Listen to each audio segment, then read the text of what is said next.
Hello, আসসালামু আলাইকুম। আমি মোমোস লাইফস্টাইলের মূল বলছি। কেমন আছেন আপনারা সবাই? আজকে আমি আপনাদের কাছে নিয়ে এসেছি একটা মজার ডালের রেসিপি। ডাল আমাদের খাবারের মেনুতে থাকলে খাবারের লাস্ট মেনুর টেস্টটাই চেঞ্জ করে দেয়। আর সেটা যদি হয় একটু অন্যরকমভাবে রান্না করা, তাহলে তো কথাই নেই। সবসময় একঘেয়েমি ডাল থেকে বের হয়ে একটু অন্যভাবে আজকে ডাল রান্নাটা। চলুন রেসিপিতে চলে যাই। একদম সিম্পল। প্রথমে আমরা ডাল নিয়ে নেব। কড়াইতে ডাল দিয়ে পরিমাণ মতো পানি দিয়ে দিব। পরিমাণ মতো পানিটা সেটুক দেবো ডালটা যেন সুন্দরভাবে সিদ্ধ হয়। এবার হলুদ দিয়ে দিব। হলুদের সাথে আমরা দিয়ে দিব লবণ, আর দিয়ে দেব সাথে তেজপাতা। আমি তেজপাতাটা এখানে কেটে নিয়েছি, একটা তেজপাতা দিয়ে দিয়েছি। ভালোভাবে মিশিয়ে নেব। এবার ডালটা ঢেকে দিব। অপেক্ষা করব ডালটা পুরোপুরি সুন্দরভাবে সিদ্ধ হওয়ার জন্য।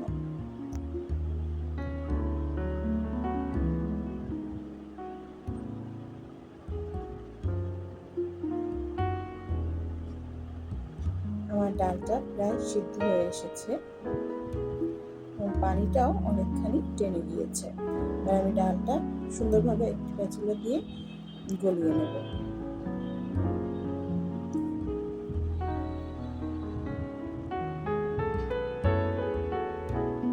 এই যে এখন আমি একটু কাঁচামরিচ চিড়ে দিয়েছি।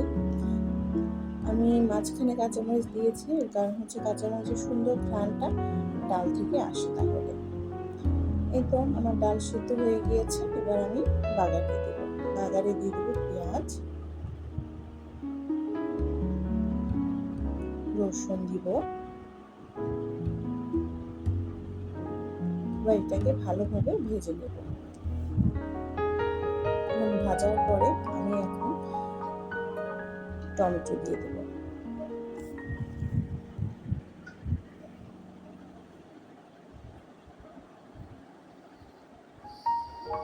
টমেটোটা সুন্দরভাবে ভেজে নিব।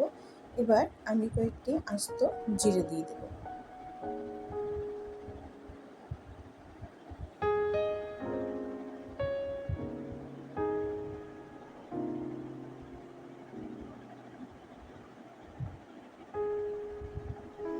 সুন্দরভাবে ভেজে টমেটোটা একটু হালকা গলা গলা অবস্থায় নিয়ে আসবো। এবার আমি সেই ডালের সাথে মিশিয়ে দেব।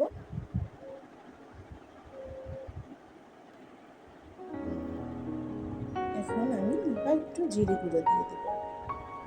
এই তো আমার ডাল রান্না প্রায় হয়ে গিয়েছে। এবার একটু জাল দিয়ে নেব। এই যে ডালের একটা সুন্দর কালার চলে এসেছে এবং আমার ডাল রেডি। আপনারা বাসাটি তৈরি করে খেয়ে দেখবেন, নিশ্চয়ই ভালো লাগবে।